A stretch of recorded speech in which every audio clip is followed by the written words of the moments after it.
اس میں حقائق، اس میں سچائی، اس میں حقیقت ہرگز نہیں ہوگی۔ یہ بہت بڑا ڈفرینس ہے۔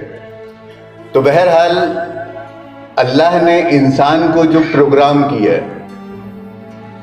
جس طریقے سے اس نے انسان کو بنایا ہے، اس میں خصوصی طور سے انسان کے اوپر جو نمایاں کیا گیا وہ انسان کا دل اور انسان کا دماغ ہے۔ اور انسان کو جب بھی جو بھی متاثر کرتا ہے، علاوہ اس کے دل اور دماغ کے کوئی دوسری شے نہیں ہے جو اس کو متاثر کر سکے۔ انسان اگر کسی درجے میں اگر فلاح پاتا ہے، کامیاب ہوتا ہے، تو وجہ اس کے دل اور دماغ کی ہوتی ہے، اور اگر وہ شکست کھاتا ہے، ناکامیاب ہوتا ہے، تو اس کے پیچھے رسپانسبل اس کا دل، اس کا دماغ ہوتا ہے۔ یہ بنیادی بات ہے۔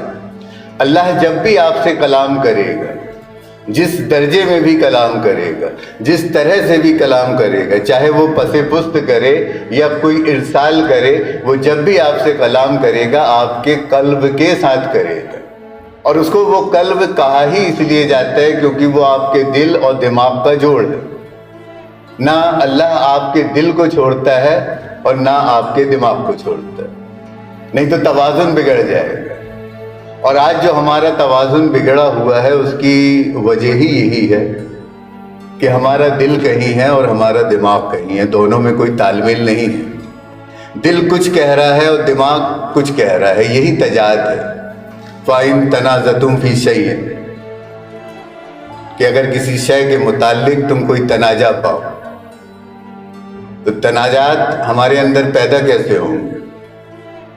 انسان کے اندر جو بھی کنفلکشن پیدا ہوتا ہے، کنفیوژنز پیدا ہوتی ہے، ایلیوژن پیدا ہوتی ہے، اس کی وجہ انسان کے دل اور دماغ کا آپس میں کمیونیکیشن نہ ہونا ہوتا ہے۔ وہ جب آپس میں جوڑ نہیں بناتے ہیں، ایک دوسرے کے ساتھ تال میل نہیں بناتے ہیں، سنکرونائز نہیں ہوتے ہیں، تو یہ کیفیت انسان کے اوپر طاری ہوتی ہے کہ انسان یا تو دل کو لے کر، دل کے احساسات، جذبات کو لے کر، یا دماغ اس کے اپنے حساب محاسبے کو لے کر یہ منتصر ہو جاتا ہے، تضاد میں پڑ جاتا ہے۔ اور اس کو ایک رخ دینے کا، ایک سمت دینے کا علاوہ اس سے کوئی بہتر طریقہ نہیں ہے کہ انسان اپنے دل اور دماغ کے ساتھ تال میل بنائے۔ جب انسان کا دل اور دماغ ایک سمت میں ہوتا ہے، آپس میں ایک دوسرے کے تال میل میں ہوتا ہے، یکسانیت میں ہوتا ہے، تو اس حالت میں، اس وقت میں انسان کا قلب اللہ سے جڑا ہوتا ہے، اور اسی حالت میں پھر وہ اللہ کے ذکر کو پکڑتا ہے، اللہ کے ذکر کو کرتا ہے۔ اسی کو قرآن کہتا ہے الا بذکر اللہ تطمئن القلوب، کہ اللہ کے ذکر سے جو قلب ہے، جو انسانی قلب ہے، وہ اطمینان پاتے ہیں۔ اور اللہ کا ذکر جب بھی، جہاں بھی اور جیسے بھی کیا جائے گا، اس کی خصوصیات یہ ہوگی کہ اس میں دل اور دماغ کی یکسانیت ہوگی۔ آج جو زمین میں فتنہ اور فساد برپا ہے، جس سے ہماری زندگی متاثر ہے، اس کی وجہ علاوہ اس کے اور کچھ نہیں کہ دل کہیں ہے اور دماغ کہیں ہے۔ سب سے بڑا فساد زمین پر یہی ہے کہ دل اور دماغ کا کوئی تال میل نہیں ہے۔ اور ہم کو اگر کوئی کوشش کرنا ہے، کوئی محنت کرنا ہے، کوئی ذکر کرنا ہے، کوئی بندگی کرنا ہے، کوئی عبادت کرنا ہے، کوئی اطاعت کرنا ہے، کوئی اتباع کرنا ہے، تو صرف اور صرف یہی کرنا ہے کہ ہمیں اپنے دل اور دماغ کے ساتھ تال میل بیٹھانا۔ اور غور کریے اپنی ہی ذات میں کہ ہم اپنے دل کے ساتھ کچھ اور ہوتے ہیں اور اپنے دماغ کے ساتھ کچھ اور ہوتے ہیں۔ اور یہ چھوٹا اختلاف نہیں ہے، یہ بہت بڑا اختلاف ہے۔ انسان اگر کسی منکرات کا شکار ہوتا ہے تو وہ اسی وجہ سے ہوتا ہے کہ اس کے دل اور اس کے دماغ میں اختلافات ہوتے ہیں، اس میں تضاد ہوتا ہے۔ اسی کی وجہ سے یہ کفر کرتا ہے، اسی کی وجہ سے یہ شرک کرتا ہے، اسی کی وجہ سے یہ فسق کرتا ہے، اور اسی کی وجہ سے یہ منافقت پر آمادہ ہوتا ہے۔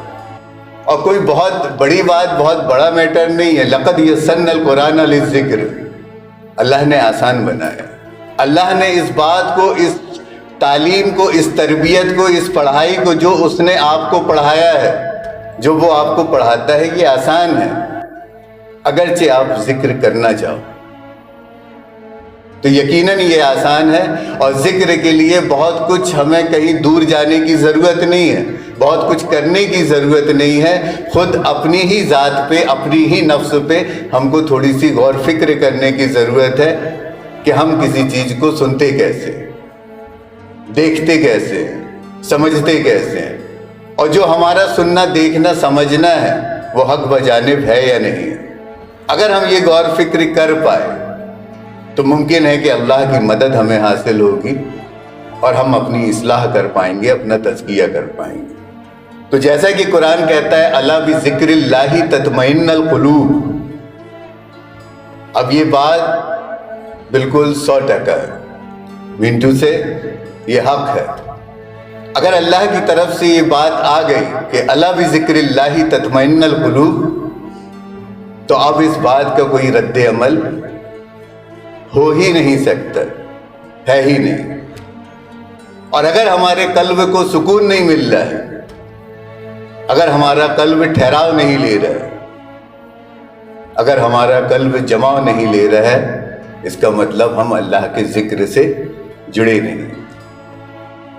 ایسا ہو ہی نہیں سکتا کہ اللہ کی بات اپنی بات سے ہٹ جائے، اپنی جگہ چھوڑ دے، اپنا محور چھوڑ دے۔ اگر اس نے کہا کہ ذکر تمہارے سکون، تمہاری تسکین کا باعث ہے، تو یقیناً باعث ہے، وہ حاصل ہو کر ہی رہے گا۔ اور اگر نہیں ہو رہا ہے تو یہ توبہ کے مقامات ہیں کہ ہم اللہ کے حضور توبہ کریں، استغفار کریں اور اللہ سے ہدایت مانگیں۔